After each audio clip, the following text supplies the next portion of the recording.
Um triângulo amoroso que terminou com a morte de um jovem. Vítima e assassino têm a mesma idade, 21 anos. Disputavam o amor da mesma mulher, Alan, e o atual namorado de Priscila, Alex, o ex.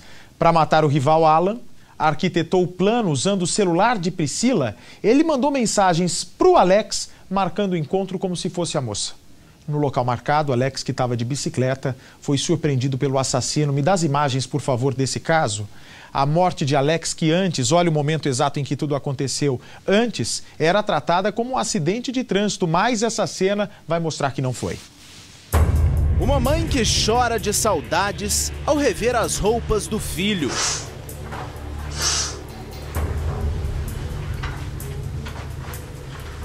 Alex Júnior, de 21 anos, não vai voltar para os braços da mãe.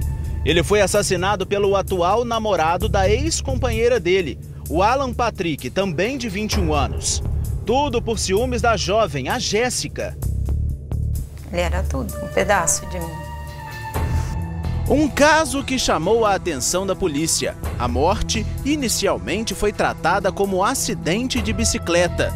Mas essas imagens de Alan, logo depois do crime, no local onde tudo aconteceu, mudou a linha de investigação para assassinato.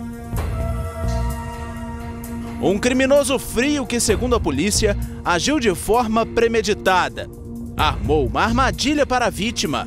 Algemado e dentro da viatura, ele esconde o rosto, mas assume o assassinato. Tenta alegar legítima defesa. Ele veio, aí eu empurrei ele me empurrou, ele tentou acertar um soco em mim, eu dei um soco nele. E aí a primeira pedra que ele viu, ele pegou e tacou em mim. E aí pegou na minha mão ainda, eu coloquei a mão na frente do rosto e eu peguei a pedra e taquei nele. Só que ele tentou... Ele que te agrediu primeiro? Foi. Alex e Jéssica se conheceram ainda adolescentes. Começaram a namorar. Depois de 5 anos, veio a notícia de que a jovem estava grávida de uma menina. Alex ficou muito feliz, mas sabia que o relacionamento entre ele e Jéssica não duraria muito. As brigas eram constantes. Eles tinham muitos ciúmes um do outro, mas sempre assim, brigavam, mas estavam juntos, sempre junto, e não chegava a ponto de um querer matar o outro. O nascimento da neném não significou trégua entre os dois, o que preocupava Fabiana.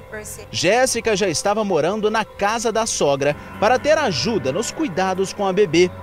Como era de se esperar e a mãe do Alex já contava com isso, a Jéssica e o Alex, eles viviam brigando. Só que depois de 5 anos de relacionamento, deste tempo, houve uma briga ainda mais grave.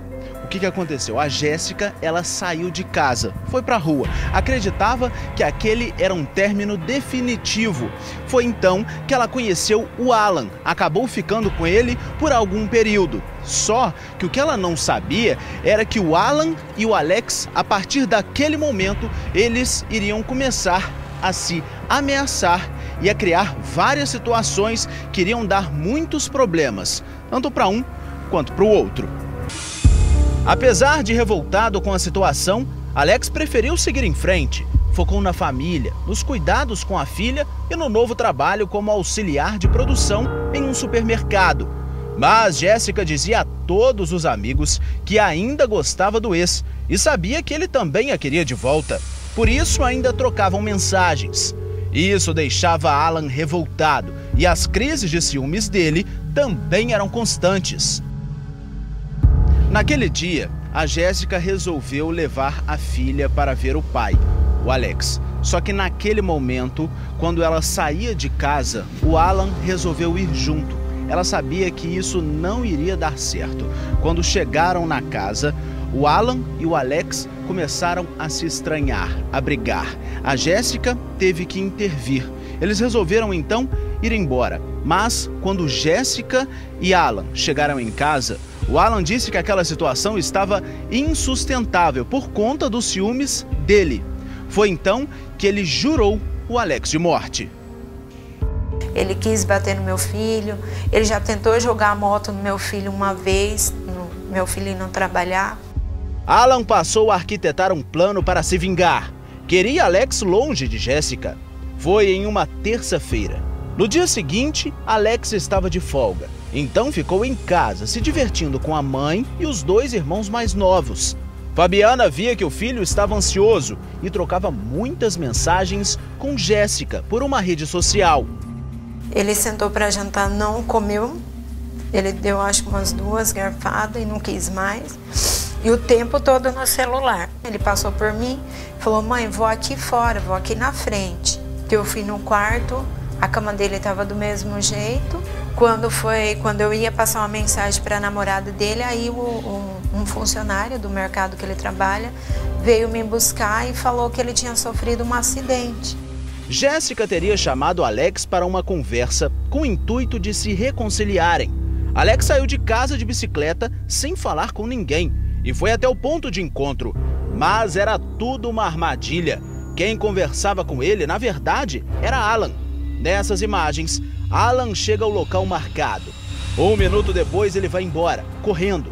Segundo o delegado, o assassinato aconteceu neste intervalo, em menos de 1 minuto. Essa simulação e todo esse engodo que levou a vítima até o local onde ela foi posteriormente morta, para a Polícia Civil demonstra a premeditação e que ele já tinha em mente a prática do crime. Alan teria atingido Alex de surpresa, pelas costas, na cabeça. A suspeita é que ele tenha usado uma pedra, mas a perícia não conseguiu identificar com precisão a arma usada no crime. Fotos das câmeras de monitoramento mostram Alan depois do crime com o celular da vítima roubado. Ele apagou as mensagens que usou para atrair a vítima e depois jogou o celular fora. Em seguida, foi para casa, junto a Jéssica.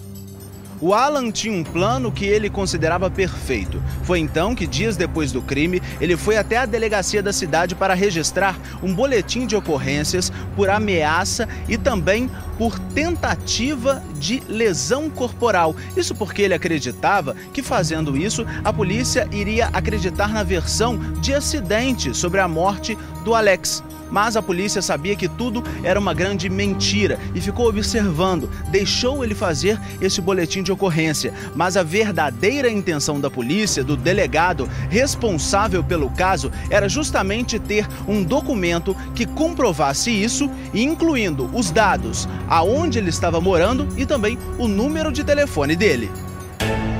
Com os depoimentos e as imagens, a justiça concedeu o mandado de prisão de Alan pelo assassinato. Ele foi detido em casa e tentou negar o envolvimento, mas acabou confessando. A blusa usada por ele no dia do crime também foi apreendida. Alan assume que agiu com frieza, deixando a vítima sangrando no chão. A gente saiu de soco no outro, ele tacou uma pedra em mim e eu devolvi a pedra nele. E essa pedra se acertou aonde nele? Dele. Foi onde ele caiu. Aí ele ficou gemendo no chão e depois disso eu fui embora. Aí você saiu correndo? Isso. A polícia colheu o depoimento também de Jéssica e não viu indícios de envolvimento dela na morte. Mas para a Fabiana, o relacionamento dela com Alex e Alan foi fundamental para o crime. Uma mãe que perdeu o filho e hoje vive com a revolta e a saudade. O que a senhora mais sente falta dele? Ele falando: eu te amo, mãe, eu nunca vou te deixar. Isso é o que mais me dói. Todo dia eu acordo e não tem o te amo dele. Não tem um boa noite, não tem um bom dia. Isso é o mais difícil.